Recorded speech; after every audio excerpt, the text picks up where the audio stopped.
I was manufacturing boots. The retail was $70 on these boots. Promotions is the way to get visibility. I don't have the margin for a big one, but let me do a 5% promotion. And instead of 5% off, we did 5% of. And so the boot sold for $5.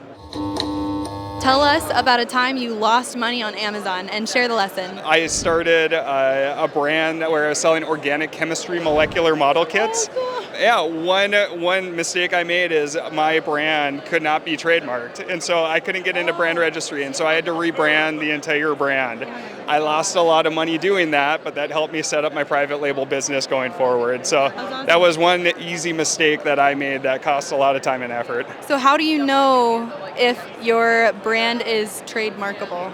I would say do the research before and reach out. We reached out to a lawyer that actually told us that our initial brand, it was too general. So I would reach out ahead of time for the branding and make sure that you can purely trademark it, because if you can't, you're going to really set yourself back. All right. And are there any mistakes that you've made on Amazon that were particularly expensive, and what was the lesson that you learned? I grew too fast. So when I first started on FBA in 2015, I started 5 brands. I had experience. I don't recommend that for most new sellers, but I had experience, and we started with a couple $100,000. So we were kind of ahead of the game for most people. But one of the big mistakes is I put too much of that 200 grand into one product. So about 120 of that went into a single product. Okay. And that product did well, but I wish I would have spread that among more products. Just like, it's like chips on a poker table. The more you put out on the roulette, the more chances you have to win something. So I wish I would have done that. And then we grew really fast, so I had to take some expensive high interest loans in the beginning. Back then, there wasn't a seller's FI. There wasn't all the options that there are now. Okay. Amazon lending was just starting, so I had to go out and actually get creative and to keep growing. Take some very expensive loans, and I kind of regret that. The lesson is grow within your means. Don't try to grow. Don't get too greedy too fast. Don't try to grow. It's okay to grow in steps, and rather than go from here to there. Would you say incrementally? Exactly. Grow incrementally. I have a horror story of horror stories. In 2017, everyone's doing product launches and everything was flying, and I didn't know the whole product launch game. And I was like, how do people get the launch? And then someone told me the secret. Oh, it's promotions. Run a promotion. So, okay, no, I'm going to try it. I was manufacturing boots, hiking boots. The retail was $70 on these boots. And promotions is the way to get visibility. So I don't have the margin for a big one, but let me do a 5% promotion. And instead of 5% off, we did 5% of. And so the boot sold for $5. Now, when I came into the office the next morning, we were ecstatic through the roof, because the business reports on Amazon reports the full retail, not the discounted price. Yeah. So we were selling at the time $3,000-$4,000 a day. So I came in the next morning and we saw $150,000 in sales. Like, yes, it worked! Brilliant! I can't believe we never knew that before.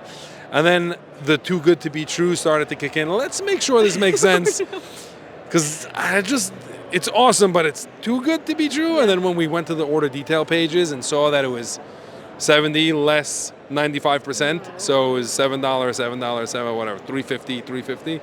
It was a nightmare. We ended up, at that time, this is 6 years ago, seller support was still somewhat responsive and had mercy on us. So when we called and explained what happened, they were able to go in and cancel most of the orders that didn't ship.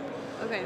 And we ended up learning a $30,000 lesson instead of a $150,000 lesson on how to do promotions properly. So how did that change how you deal with Amazon now, going forward? That made us put in much heavier use of technology and automations to avoid that kind of human error. Yeah. In 2018, me and 2 other guys had the idea to launch pool floats. Most of the pool floats, I ordered some products from Amazon, and I think that's a great idea.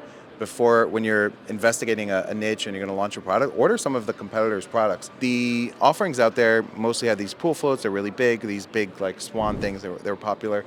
But when you got them, you had to blow it up, okay? And I didn't have an electric pump. It's a long process to try to blow up one of these with your mouth, right? And yeah, Wim Hof method might work. But what we did was we launched a product. We added in the electric pump to it, which only costs like $2 or $3. And also some of these pool floats had a cup holder so that, you can lay on your pool, you can have a drink. Actually, we made a cup holder on each side so it was more convenient, and also added in the pool float. Sourced the product, bought the product in, launched it around April or so, like right as the season is going to start, or before the season is going to start. We started getting like great sales. And basically we realized that if we're going to take advantage of the season, we are going to need to order more like right now. Otherwise, if we wait too long, by the time we get into stock, it's going to be past the summer season, and we're going to miss out on more products. So shortly after we started seeing sales were really good, we ordered more inventory. Then the reviews started coming in, and we started getting 1-star reviews. And the reason we're getting 1-star reviews, and 1-star reviews came along with images of dead swans next to people's pools, because what happened to these things is after you blew them up, after about like 24, 48 hours, they would pop, and they were, they had faults. So a couple learning lessons from that experience. We did an inspection in China, but I think also you want to understand, when I had the sample, like I blew it up, sat on whatever, but I didn't have that issue with the one sample that I had. We did an inspection, we sent someone to a factory, they blew it up, they saw they were fine. But better understanding this niche, you might have an inspection that goes into a factory, blows them up, leaves them there for 48 hours or whatever, and comes back, right? Number one. Number two, reordering a product before the reviews come in is a major risk. We did this because we were short on time, right? But really, in hindsight, it would be better off to wait another couple weeks for reviews to come in before placing your reorder on the product, because it's really going to give you an idea of the product quality. What's your most expensive mistake that you've made selling on Amazon? I changed a bid from $1.50, so $1.50 to $20 instead of $2, and I caught it like 2 days later. Cool thing, it didn't go too terribly. ROAS fell by 10% instead of a bajillion. Not bad. No, it could have been so much worse. But we ran out of budget pretty quick, I heard about that all week. If you're looking to scale your business on Amazon, visit incrementumdigital.com. My name is Liran Hirschkorn, CEO and founder of Incrementum Digital. Thanks for watching this video, and click on my face to watch the next video.